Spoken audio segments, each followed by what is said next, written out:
Grabar. Gracias por recordarnos que está siendo grabada. Bueno, empezamos. Hoy es martes 1 de junio y vamos a ir a Europa a partir del año 1930. Obviamente que el tema y eje de todo esto está radicado en Alemania, pero vamos a ver más allá de Alemania algunas cosas más. Y como primera introducción general de esto, esperen que admito un par de personas más, ahí está. El tema, como primer idea de todo esto, les puedo decir que en 1930 había más o menos 9 millones de judíos viviendo en Europa. Obviamente que una Europa que en un ratito va a ser ocupada por Alemania, ¿no? Esa es la situación. Así que la primera conclusión que les podría decir es que al final de la guerra, 2 de cada 3 judíos que habitaban en esos países de Europa fueron asesinados. 2 de cada 3. Pero no solamente eso es como una de las consecuencias, que por supuesto es la más difícil, la más dura y la más trágica, sino que a partir de ahí la vida judía en Europa va a cambiar para siempre. Y hoy lo seguimos viendo. La vida judía en Europa cambió para siempre con la Shoah. Y hubo un tiempito donde muchos judíos se ilusionaron, donde podía haber algún tipo de reconciliación y de vida, y hoy cada vez se vuelve a poner eso más en tela de juicio. Yo necesito pedirles un favor para transitar lo que viene adelante. No vamos a hablar de Shoah todavía, estamos muy lejos y tampoco vamos a abordar la Shoah como Shoah. Pero necesito que podamos hablar desde datos y parámetros históricos de un tema que nos duele, pero que hay que poder tener cierta distancia a ese dolor para poder tener la capacidad de análisis y de mirada en perspectiva. No es que no duela o no es que faltemos el respeto o que no nos empatice la temática, pero voy a intentar que podamos hablar de procesos históricos y de acontecimientos históricos sin cargar de emotividad cada cosa, porque si no va a ser muy difícil, va a ser muy duro y nos va a costar mucho este proceso. Cuando uno decide estudiar Shoah, y yo creo que todos tenemos que en algún momento de la vida estudiar Shoah, es un tema. Entonces ahí uno ya sabe que está estudiando eso. No es el objetivo central de ese espacio, por eso esta aclaración, ¿no? Vamos a intentar abordar procesos, acontecimientos, historia, desde una perspectiva un poquito más distante de la empática y emotiva que nos tendría que generar esto. Bueno, de esos millones de judíos que había en Europa, la gran mayoría estaban en Europa Oriental, eso es un dato que ustedes ya saben, que esos países eran Polonia como primero, Unión Soviética como segundo, por eso que todavía estamos hablando de la Unión Soviética, Hungría y Rumania. Esos eran los países que más judíos concentraban, y la mayoría de ellos, de los judíos de Europa Oriental, vivían en pueblos o en ciudades, y los que vivían en pueblos, muchos de ellos eran llamados shtetls. Un término que ustedes ya también deben conocer por las series, por las películas o por la historia. Shtetl eran esos judíos que vivían en pueblos pequeños donde el 105% de la población era judía. En ese entorno no había asimilación, no había casi como... No, mentira, no era tan extremo, pero había grandes concentraciones de judíos que eran muy mayoritarios en esos lugares donde vivían. En Europa Oriental, en general, los judíos vivían en una minoría separada. Por supuesto que había judíos en Varsovia que estaban súper integrados, ¿sí? Estamos hablando de grandes rasgos, pero había muchos lugares donde la vida judía, como estaba alejada de la gran ciudad, como estaba en un shtetl, como estaba en esto que les contaba recién, la característica más fuerte es que vivían como si fueran una minoría separada de una mayoría en lo cultural, en lo religioso y a veces incluso en el idioma. Muchos de los judíos de Europa Oriental hablaban entre ellos en yiddish. Y eso también marca una barrera y una diferencia importante. Ese yiddish, ustedes ya saben hoy, es un idioma que combina un poco de alemán, un poco de hebreo y un poco de algunos modismos o palabras de la lengua local. Pero básicamente es una mezcla entre esos idiomas. No solamente hablaban el yiddish, muchos de esos judíos leían en yiddish. Y eso significa que había libros y periódicos en yiddish. Y no solo eso, sino que había una vida cultural en yiddish. Muchos iban al teatro a escuchar actores actuando en yiddish. Esto era muy común en esa Europa oriental que estamos describiendo. En cambio, los judíos de Europa Oriental, seguimos, ¿no? Sí, mayoritariamente, ni que hablar de Occidente, es otra realidad. Pero en Europa Oriental, los que vivían en grandes ciudades, léase Varsovia, no tenían muchas de estas características. Al contrario, muchos de los judíos de esas grandes ciudades habían empezado a adoptar modas, vestimentas, idioma del entorno que los rodeaba. La gente de las ciudades se quería parecer a sus vecinos, no mantener el encierro, las costumbres, las tradiciones y las barreras. Y como la principal barrera era el idioma y la segunda barrera principal era la vestimenta, se habían empezado a gestar esos cambios. Porque si usás un sombrero y un sobre todo de negro, y tenés tzitzit, la gente no se te acerca a charlar, no comparte con vos. Entonces había empezado a predominar una vestimenta más amigable con el entorno. Imagínense que las mujeres, si salían con peluca, con pañuelo, con polleras largas, ya el entorno te alejaba, te diferenciaba por eso. Esa fue la realidad del 30, a grandes rasgos, de la Europa Oriental, mientras que en la Europa Occidental, donde principales países podemos nombrar Alemania, Francia, Italia, Holanda, Bélgica, como los principales, el porcentaje de la población judía en relación a la población local era muy bajo. En un ratito les voy a dar un dato más preciso, pero por ejemplo, Alemania tenía 65 millones de habitantes, más o menos, y los judíos eran 500.000. Si ustedes lo comparan con el número de judíos hoy, que en Alemania hay 100.000 judíos, o no sé cuál es el número exacto, pero no mucho más, 500.000 judíos suena a un montón, pero eran menos del 1% de la población. Si la población es 65 millones de personas, 650.000 sería el 1% y esos eran menos del 1%. Por lo tanto, la incidencia debía ser muy baja. La capacidad de influencia debe ser muy baja. La capacidad de que te vean y que sobresalgas debiera ser muy baja. Éramos menos del 1% de la población de esos países. Y además, esos judíos, en su gran mayoría, a diferencia de los de Europa Oriental, se vestían como el resto. Esos judíos sí hablaban el idioma local, sí se sentían parte y estaban integrados a la cultura. Hablamos siempre en general. Algunos de ustedes me dicen, no, yo tenía un abuelo que vivía en Alemania y hablaba yiddish. Puede ser, no creo en Alemania, pero no importa, puede ser.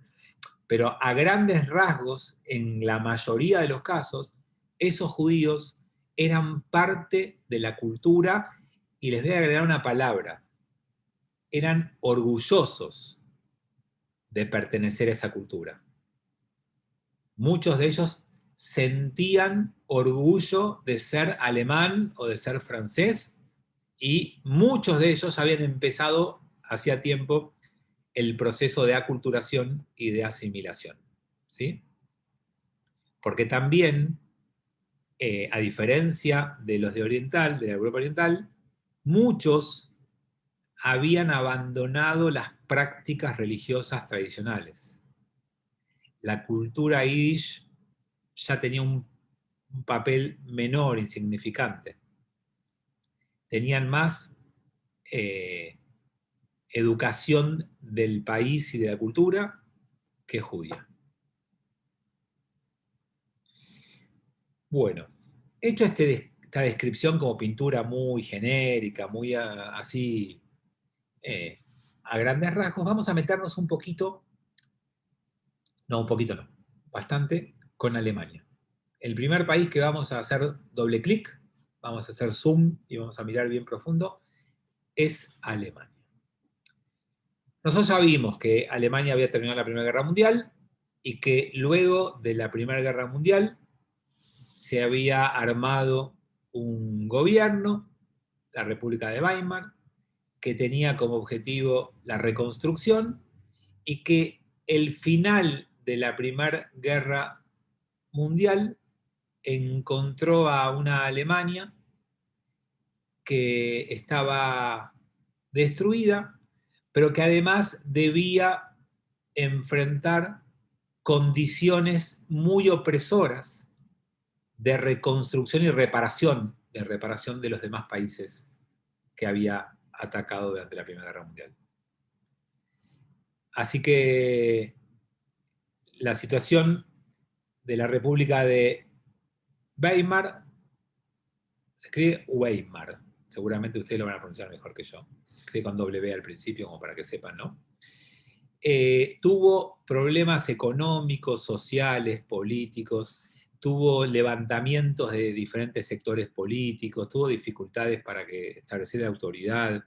Fue realmente una situación muy compleja la que le tocó a este gobierno, a esta aventura, este emprendimiento. Estamos hablando por ahora de los primeros años post Primera Guerra Mundial. Estamos repasando rápidamente, ya vamos a llegar.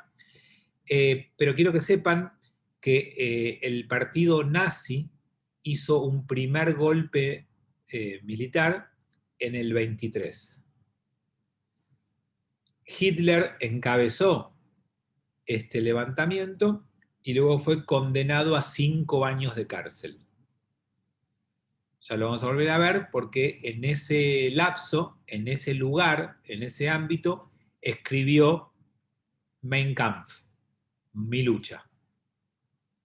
Así que ese libro va a tener bastante implicancia para nosotros, por lo menos lo que él plantea ahí, que lo vamos a analizar un poquito mejor en un tiempo.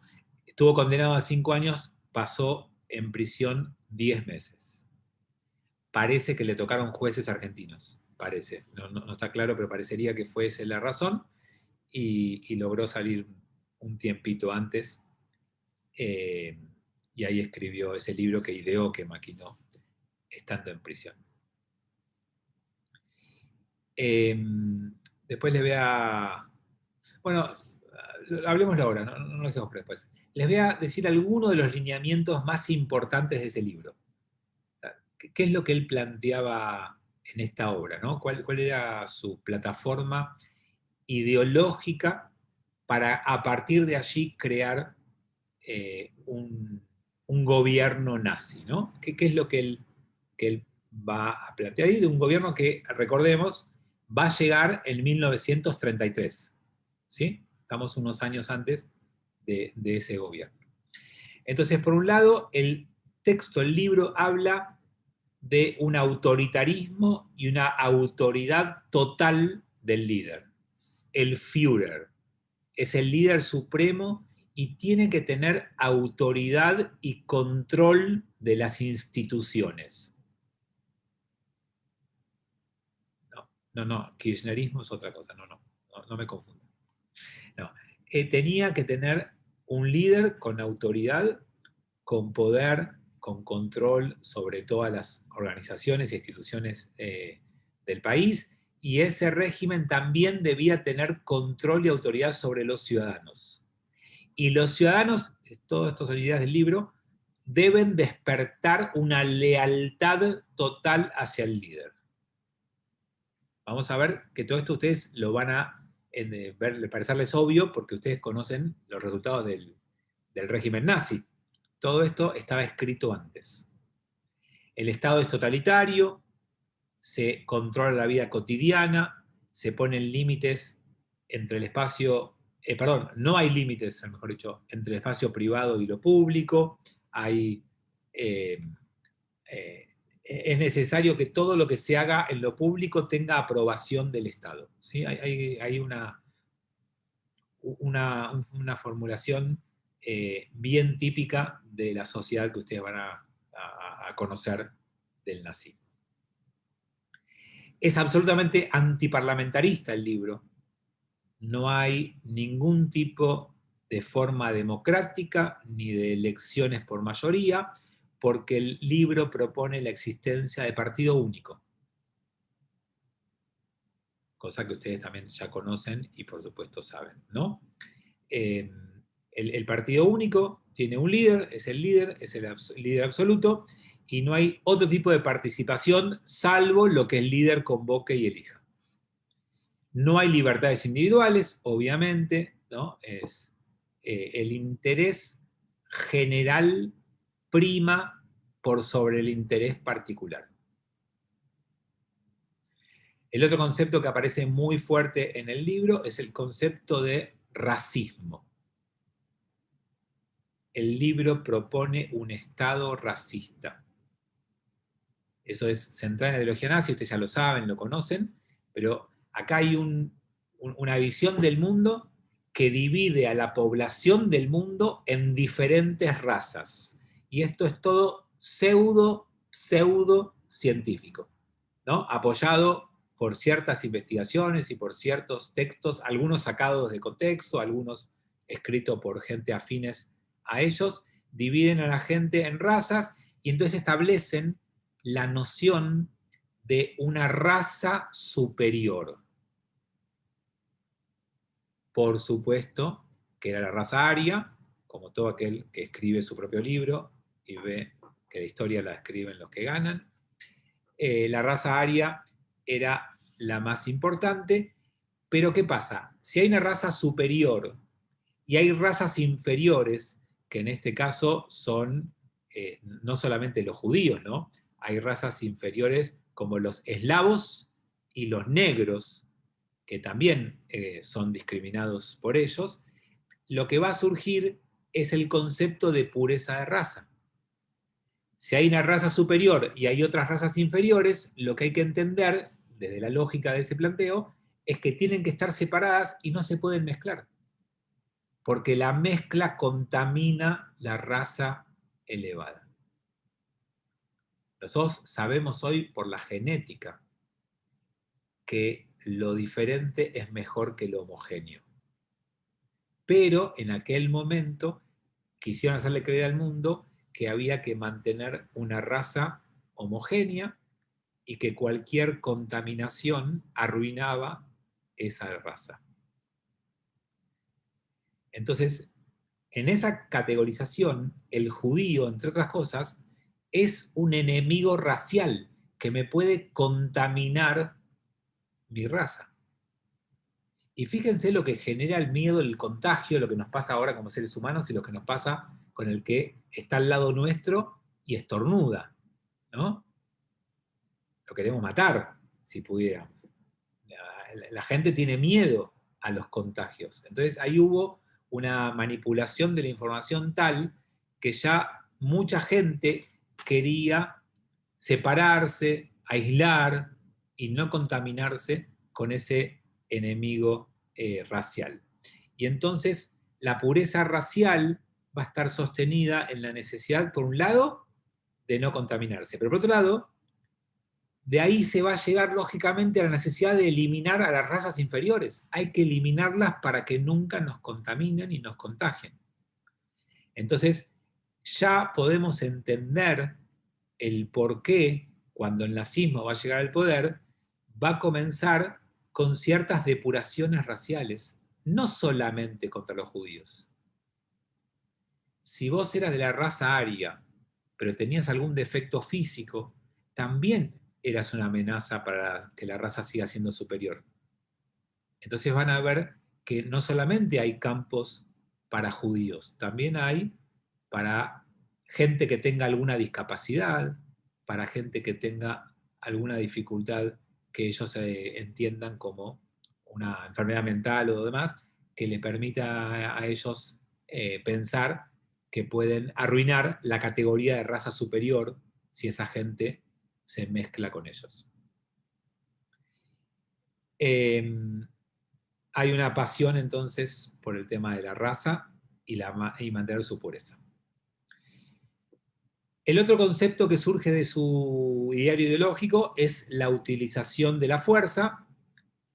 Para el régimen nazi va a ser clave el monopolio y el uso de la fuerza. Hay gente que dice, tenemos que tener toda la fuerza posible y usarla lo menos posible. Es una ideología. Mostremos que tenemos mucho poder, pero intentemos usarlo lo menos posible. Bueno, acá es, concentremos toda la fuerza y el poder y usémoslo todo lo que podamos usarlo. Hay que mostrar la fuerza y el poder para lograr el objetivo de gobernar. Después tenemos un concepto más que surge de esta ideología, que es el concepto de espacio vital.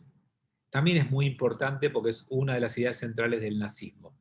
Espacio vital, en la ideología nazi, está vinculado con la necesidad de desarrollar la raza aria sin límites, sin problema. Y para eso tiene que haber un espacio que albergue y contenga a esa población aria.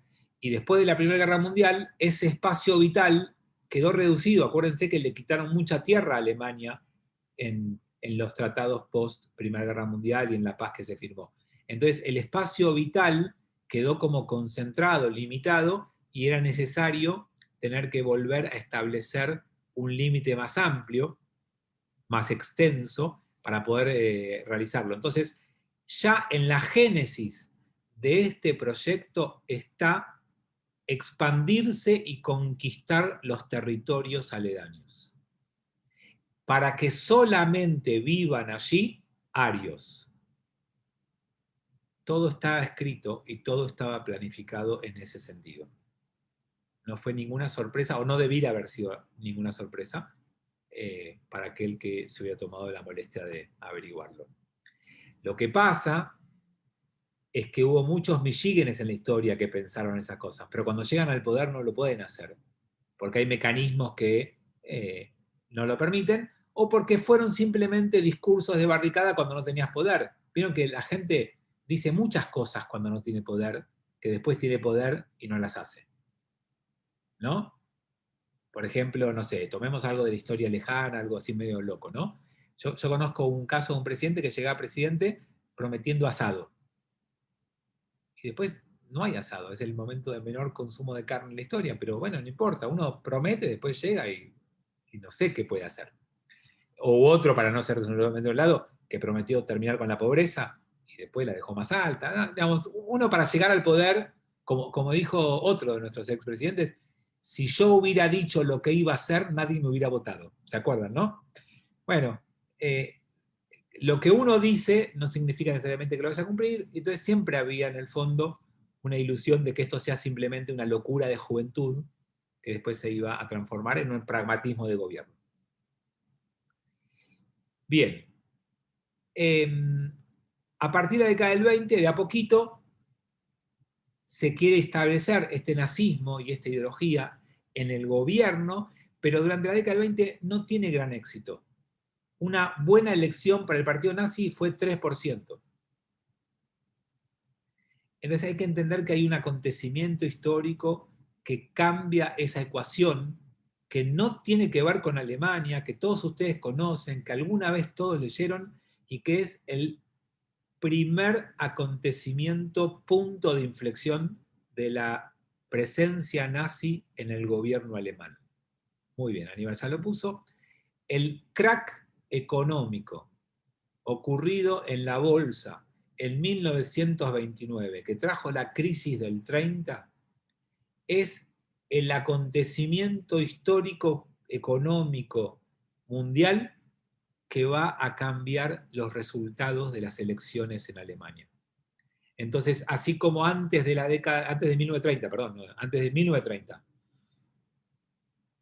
el nazismo no había sacado más que el 3%, después de 1930, enseguida pasan a tener algo así como el 20% del Parlamento alemán.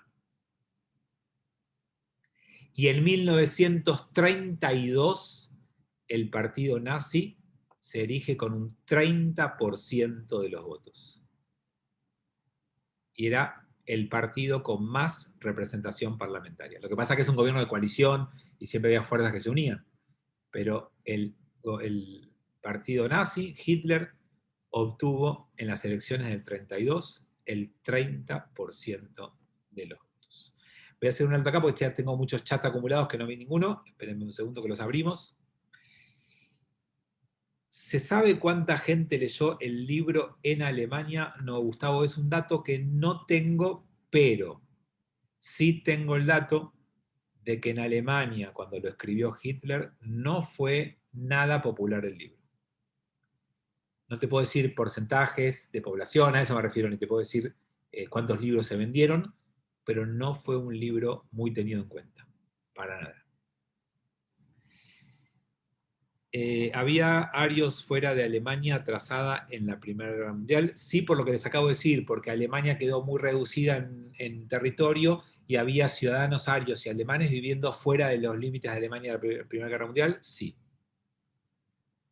Acá dice, debe ser uno de los pocos políticos que cumplió todas sus promesas electorales, seguramente. Mario dice detalles, no sé a qué se refería, pero si querés, Mario, liberarte el micrófono, Mario Weintraub, y aclararlo, sería bueno. Detalles era lo del asado, lo de si me hubieran votado, son detalles eso, nada más que a eso me refería. Tal cual. Y Tomás, ¿querés decir algo del huevo y de la serpiente? ¿El huevo de la serpiente? No. Simplemente mencionarlo. Simplemente mencionarlo. Es lo que nos estás describiendo. Sí. Pero si querías decir algo más, por eso te pregunté. Oh. Bueno, entonces volvemos a nuestro hilo, estamos en el 32, y entonces cuando pasó esto, se generó una alianza entre el centro católico y los nacionalistas, y entonces hubo un acuerdo a través del cual Hitler fue nombrado canciller y Hindenburg era el presidente. Lo que ocurrió es que una vez puesto allí como canciller, que es un puesto en ese gobierno alemán de mucha importancia, concentró el poder, se convirtió en el Führer alemán y de a poquito empezó la destrucción de la democracia en Alemania. Después ya vamos a ver un poquito más de detalles, se prende fuego al Parlamento, hay algunos acontecimientos. Todo esto para decirles ahora en esta instancia simplemente que en 1933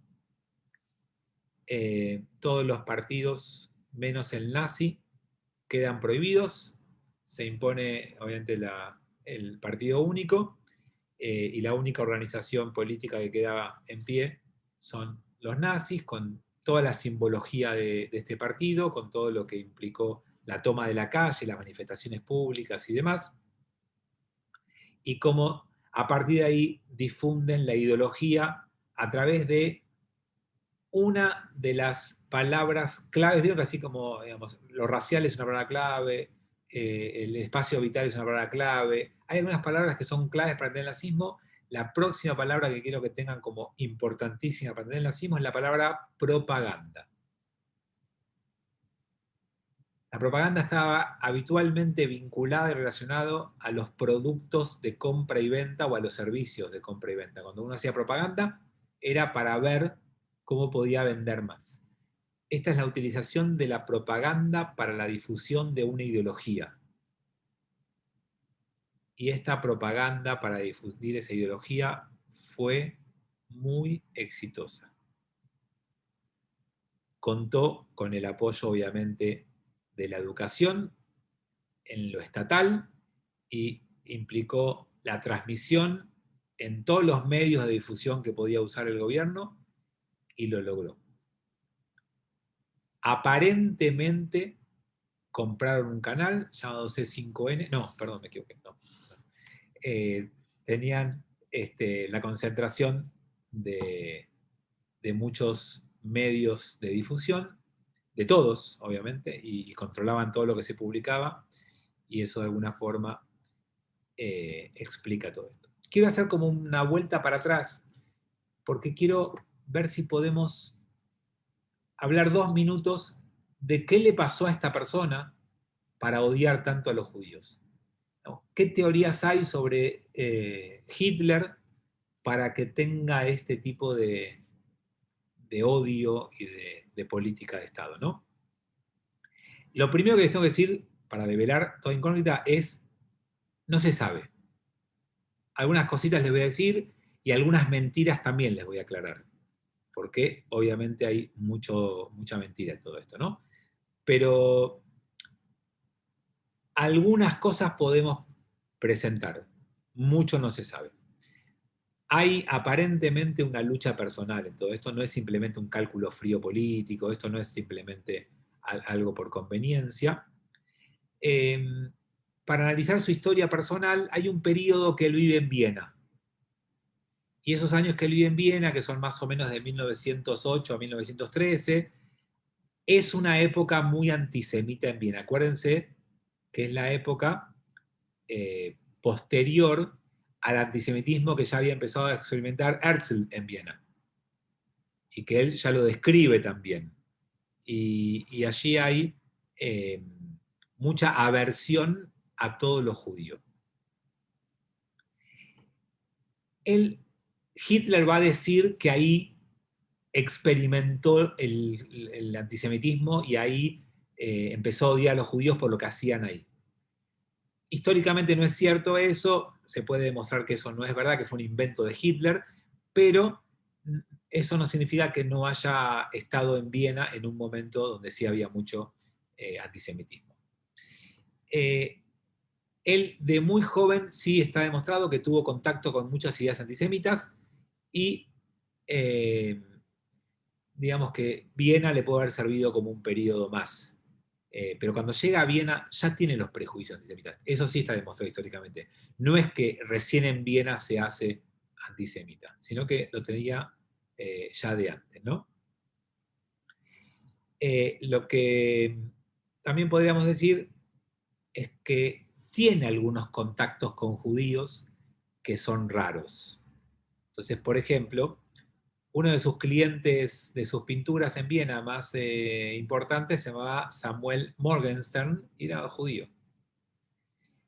Entonces, tenemos alguna idea de que ese antisemitismo, por ahora, por lo menos, no era una cuestión religiosa, absoluta, tajante, fanática. Cuando le convenía, tenía vínculo con los judíos. Yo les dije que hay muchas fantasías, ¿no? Alguna dice que le daba vergüenza que tenía parte de su ascendencia judía. No está demostrado, no es cierto. Pero yo leí en varios lugares que hay gente que todavía lo sigue manteniendo. No parece que tenía un linaje judío en algún lugar. No es cierto, no hay. Otros dicen que el trauma se le generó porque pasó un ataque con gas venenoso en la Primera Guerra Mundial. Tampoco hay pruebas de eso. Y otra versión todavía un poco más escandalosa dice que tuvo una enfermedad venérea que se la contagió una prostituta judía. No hay ninguna prueba de ninguna de esas cosas. ¿Quién es la figura que políticamente tal vez más influenció en el antisemitismo de Hitler? Bueno, este dato sí es histórico y concreto, y me refiero al alcalde de Viena, que se llama Karl Lueger, o no sé cómo se pronunciará exactamente, pero ustedes son mejores que yo en eso.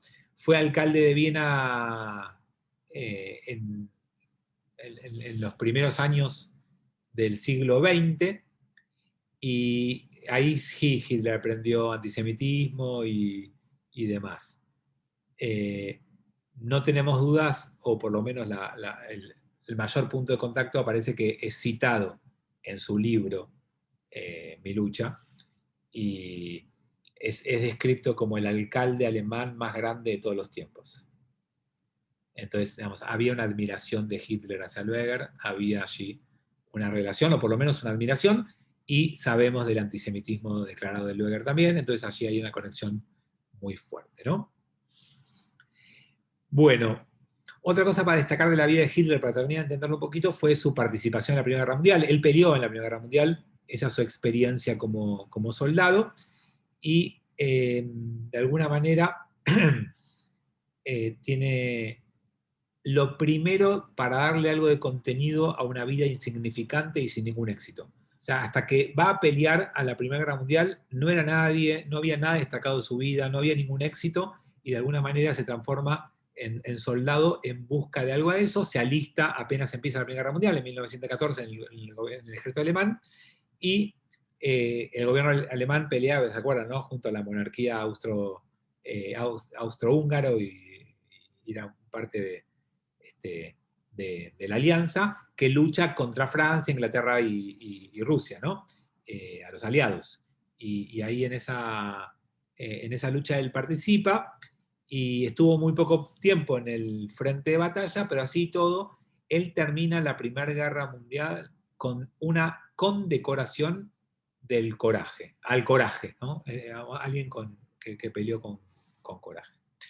Cuando Alemania se rinde, cuando termina la Primera Guerra Mundial, en noviembre del 18, Hitler estaba en un hospital militar, que lo que le había pasado es lo que contamos antes, que tuvo una herida que se hirió en los ojos por un ataque con gas venenoso que sufrió él estando en Bélgica. Allí fue herido, estaba en el hospital, postrado en una cama, y cuando obviamente escucha que Alemania se rinde de la Primera Guerra Mundial, fue para él una tragedia, y aparentemente allí también empezó un poco su deseo de vengar, de cambiar el destino. Tengo que ver los chats. Fue una salida política, un pueblo muy antisemita. Bueno, lo digo después de tiempo y ya no sé a qué te referías, Aníbal. No sé si lo querés poner en contexto o no, porque no sé, ya me perdí. No, es que, digamos, el pueblo alemán era un pueblo muy antisemita, por toda la historia que venía estando, y ese fue un componente que para él fue muy importante como, digamos, como unificador de un montón de otras ideologías y de otras cosas. Sí, pero Aníbal, tenés mal internet y se corta. Era un elemento, digamos, que servía como para unir a los alemanes. No. Espera, Aníbal, no tenés buen internet y no se escucha bien. Pero déjenme decirles algo.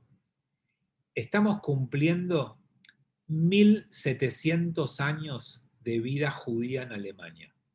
Y durante muchos de esos años el judaísmo en Alemania pudo estar tranquilo y bien. No siempre Alemania fue un lugar antisemita y no siempre fue el peor lugar de Europa.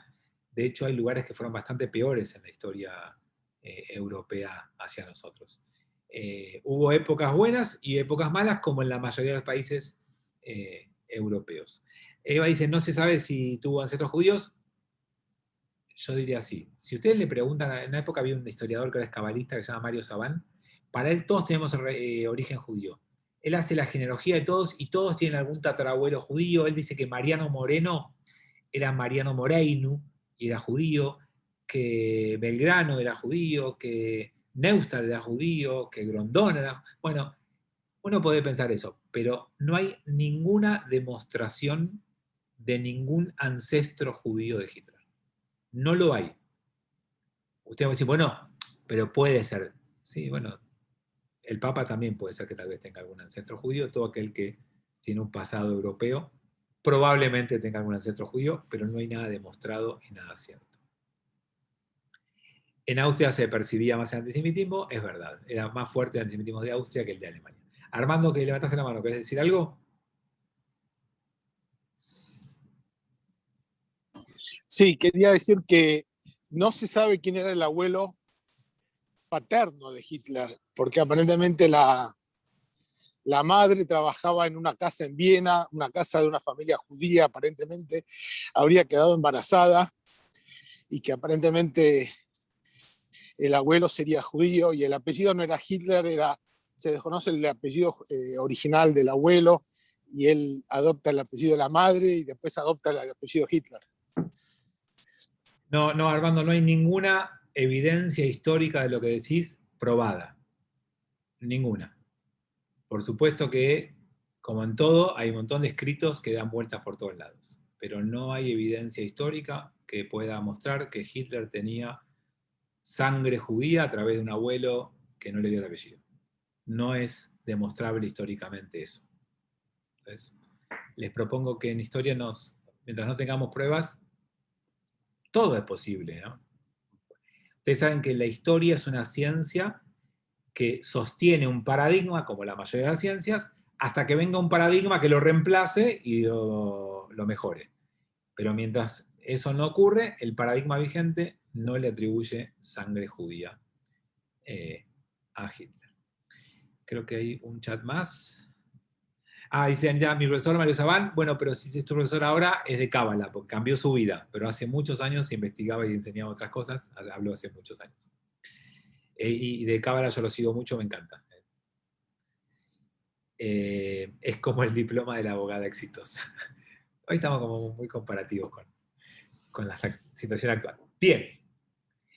Entonces, otro punto importante para resaltar en toda esta historia previa es la derrota de Alemania, no en la cabeza de Hitler, sino en la cabeza de los alemanes, y especialmente en los círculos conservadores nacionalistas, en la derecha. Entonces, aparece una teoría en Alemania que se llama la puñalada en la espalda. ¿Qué significa esto? Inventaron un mito para explicar por qué Alemania había perdido la Primera Guerra Mundial. Y perdió la guerra en el campo de batalla, no porque los otros ejércitos fueron más fuertes o porque eligió un mal momento histórico o porque se alió con los aliados equivocados, no. La razón fue que en su propio terreno sufrió traición. A que no adivinan de parte de quién. La puñalada en la espalda vino, obviamente, de parte de los judíos y también los comunistas y también parte de la socialdemocracia izquierda de Alemania. Entonces, ya se empieza a construir un prejuicio sobre los judíos como causantes de la vergüenza más grande que sufrió Alemania en el siglo XX, desde que comenzó el siglo hasta ese momento, ¿no? Y quiero decirles que el gobierno alemán posterior inició una investigación profunda y real sobre este acontecimiento y demostró que eso no fue cierto y presentó oficialmente la cifra de más de 100.000 judíos que pelearon para el ejército, entre el ejército alemán y el austríaco. Más de 100.000 judíos en el ejército cuando había 500.000 judíos en Alemania, no sé cuántos en Austria. Digamos, es un número altísimo en proporción de la cantidad de judíos que pelearon en la Primera Guerra Mundial del bando alemán. Bueno, alguna idea más y ya vamos cerrando. Por supuesto, ustedes saben, terminó la Primera Guerra Mundial y había un caos muy importante. Y hay un emperador que abdica, que renuncia, hay un levantamiento, hay grupos de izquierda que quieren llegar al poder. Es como un lugar de mucha efervescencia.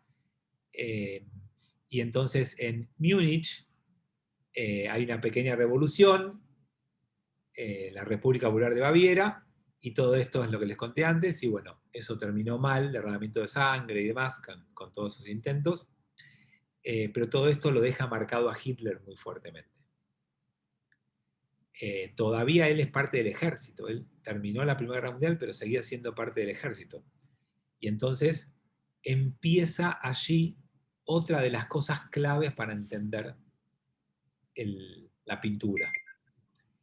Y esa es que se transforma en un orador y va como parte del ejército a hablar a diferentes lugares y descubre que tiene talento para eso. Y que la gente lo escucha. Y que tiene una capacidad de oratoria importante y que esa capacidad de oratoria lo va haciendo llevar a diferentes lugares porque el ejército lo pone al frente de muchos discursos porque descubre esto. Y la mayoría de sus discursos eran a los soldados mismos, es un discurso para el ejército. Y todos esos discursos están puestos para advertirle a los soldados de los peligros que implicaba el comunismo y para despertar el otro sentimiento y emoción clave del nazismo que se llama nacionalismo, ¿no? Así fue como empieza su carrera política, así fue como empieza en el Partido Obrero Alemán. Ahí comienza el Hitler político. Adentro del ejército, haciendo discursos incendiarios y descubriendo talento para contagiar esto. Así que empezamos el viaje por Europa, empezamos el recorrido en Alemania y vamos a ir avanzando a partir de esto para llegar a entender un poquito los procesos históricos que permiten la llegada al poder de Hitler. Gracias por acompañarme en este recorrido en el día de hoy, se portaron muy bien, son muy buenos conmigo. Y si tienen ganas, los espero en Shabbat o los espero el martes que viene en nuestro próximo encuentro. Cuídense, buenas noches, que descansen. Nos vemos. Fabián, sí. Gracias, quería... Sí. ¿Hola? Sí. Sí, hay una película que se llama Babilonia Berlín, que es una serie alemana, es una policial negro, que está basado en Berlín de la 1929, que son varios episodios y que comenta la vida, y entre otras cosas es una ficción, pero por ejemplo el jefe de policía de Berlín es un judío que casado con una mujer católica, los hijos van a la iglesia y él toca, por ejemplo, el órgano el domingo en la misa, él toca el órgano. Pero es un poco para esta película, esta serie, un poco habla sobre lo que era Berlín en esa época. Bueno, ¿es una recomendación? Sí, es interesante es alemana la serie, se llama Babilonia Berlín, y la palabra Babilonia viene por el tipo de vida que era Berlín en esa época, por lo menos según esta serie. ¿Cómo? ¿Dónde se puede ver? Lo dan en DirecTV en el canal Europa, que es en el canal 515 o 1515, y creo que lo dan los jueves a la noche, creo que a las 10 de la noche. Okay. Y creo que también está en Netflix. En Film and Arts está. En Flow. En Film and Arts también está. Bueno, no puedo opinar porque no la conozco, pero ya tiene una recomendación de Armando. Pero es buena para conocer un poco la temática, no sé si es correcta o no, pero es un policial negro. Okay. Sobre... Gracias. Un par están preguntando, sí hay Torá. Ahora yo siempre me desconecto de esto y abro el link de Torá, así que los despido y en un ratito nos vemos en Torá en 5 minutos. Chau. No, gracias.